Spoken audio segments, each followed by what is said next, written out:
Hello friends, ഇന്ത്യയിൽ നിന്നുള്ള UPSC, SSC പോലുള്ള കോമ്പറ്റേറ്റീവ് എക്സാംസിലൊക്കെ കറണ്ട് അഫയേഴ്സിൻ്റെ ഒരു റെലവൻസ് കൂടി വരുന്നതായിട്ട് നമുക്ക് കാണാം. ഡയറക്റ്റ് ഫാക്ട് ബേസ്ഡുള്ള ക്വസ്റ്റ്യൻസിൽ നിന്ന് സ്റ്റേറ്റ്മെൻറ്റ് ബേസ്ഡ് ആയിട്ടുള്ള ക്വസ്റ്റ്യൻസിലേക്കുള്ള ട്രാൻസിഷൻ വളരെ എവിഡൻ്റ് ആണ്. ഇത് ടാക്കിൾ ചെയ്യാനായിട്ട് വളരെ കോംപ്രഹെൻസീവായിട്ടും ഡെപ്തിലും വിഡ്ത്തിലുള്ള ഒരു അണ്ടർസ്റ്റാൻഡിങ് വളരെ അത്യാവശ്യമായിട്ട് വരുന്നുണ്ട്. ടെൻഷൻ അടിക്കണ്ട, ഇതിൽ നിങ്ങളെ ഹെൽപ്പ് ചെയ്യാനും സപ്പോർട്ട് ചെയ്യാനായിട്ടുള്ളതാണ് നമ്മുടെ ഈ ഡിസ്കഷൻ സീരീസ്.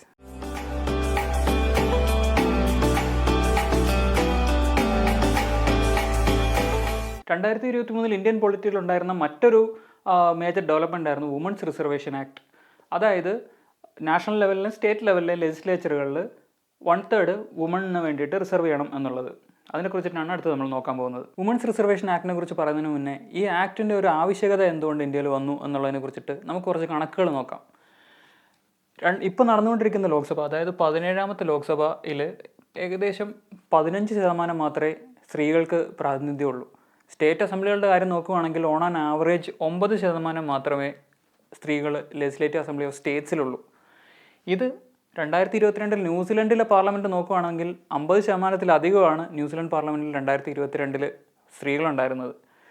മാത്രമല്ല 73rd and 74th അമെൻമെൻറ്റ് 1992 കൊണ്ടുവന്നു. നമുക്കറിയാം ഏതൊക്കെയാണ്. പാർട്ട് 9 എന്നും പാർട്ട് 9A എന്നും പറഞ്ഞിട്ട് 2 പാർട്ടുകൾ കോൺസ്റ്റിറ്റ്യൂഷനിൽ ആഡ് ചെയ്യപ്പെട്ടു. അതായത് പഞ്ചായത്തുകളെയും മുനിസിപ്പാലിറ്റികളെയും കോൺസ്റ്റിറ്റ്യൂഷനിൽ റെക്കഗ്നൈസ് ചെയ്യപ്പെടുകയായിരുന്നു 73rd and 74th അമെൻമെൻറ്റ് 1992.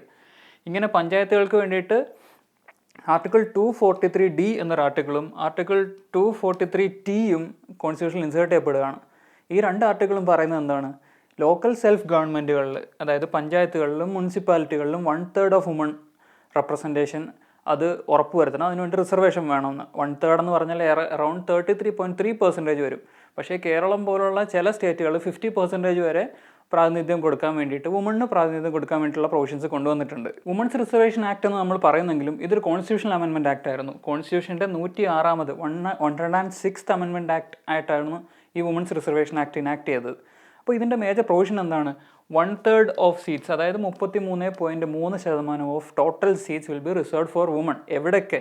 ലോക്സഭയിൽ, സ്റ്റേറ്റ് ലെജിസ്ലേറ്റീവ് അസംബ്ലീസിൽ, legislative assembly of NCT of ഡൽഹിയിൽ. ഇതിൽ ശ്രദ്ധിക്കേണ്ട കാര്യം, രാജ്യസഭയില്ല, ലെജിസ്ലേറ്റീവ് കൗൺസിൽ ഓഫ് സ്റ്റേറ്റ്സ് ഇല്ല, പുതുച്ചേരി പോലുള്ള ലെജിസ്ലേറ്റീവ് അസംബ്ലി ഉള്ള UTസിലില്ല, ഡൽഹിയിൽ മാത്രമേ ഉള്ളൂ. അപ്പം 1/3 ഓഫ് സീറ്റ്സ് വുമണിന് വേണ്ടി റിസർവ് ചെയ്യപ്പെട്ടു. എവിടെയൊക്കെ?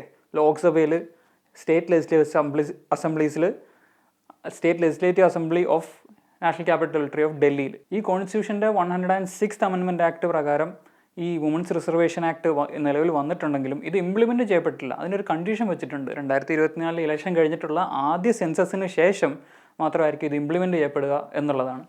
It will be effective after the publication of the census conducted following the acts commencement. ഇനി ഇത് എത്ര കാലം നിലനിൽക്കും എന്നുള്ളതാണ് പറഞ്ഞിരിക്കുന്നത്. 15 വർഷം പീരീഡിലേക്കാണ് ഇത് ഇനിഷ്യലി ഉള്ളത്. ഇതിനെ ഇനി എക്സ്റ്റെൻഡ് ചെയ്യാം ബൈ പാർലമെൻ്ററി ആക്ഷൻ. പാർലമെൻറ്റ് ഇതിനനുസരിച്ചുള്ള റെസൊല്യൂഷനോ ഒരു ആക്ടോ പാസ് ചെയ്ത് കഴിഞ്ഞാൽ 15 വർഷത്തിലധികം ഇത് നീട്ടാൻ പറ്റും എന്നുള്ളതാണ് ഒരു പ്രൊവിഷൻ ഇതിനകത്ത് ഉൾക്കൊള്ളിച്ചിട്ടുള്ളത്. ഒരൊറ്റ പ്രിപ്പറേഷനോട് ഒന്നിലധികം എക്സാമുകൾക്ക് തയ്യാറെടുക്കണം. വരൂ, ഡോട്ട്സ് അക്കാഡമിയുടെ ഭാഗമാകും. SSC PSC combo, SSC bank combo, exclusive SSC, exclusive bank എന്നീ കോച്ചിങ്ങുകൾക്ക് തിരുവനന്തപുരത്തും കൊല്ലത്തും ബാച്ചുകൾ. നിങ്ങളുടെ വീടിന്റെയും ജോലി സ്ഥലത്തിന്റെയും സൗകര്യത്തിൽ നിന്ന് പഠിക്കാൻ ഓൺലൈൻ ബാച്ചുകൾ. അപ്പൊ ഇനി എന്തിനു കാത്തിരിക്കണം? വരൂ ഡോട്ട്സ് അക്കാഡമിയിലേക്ക്. For more details contact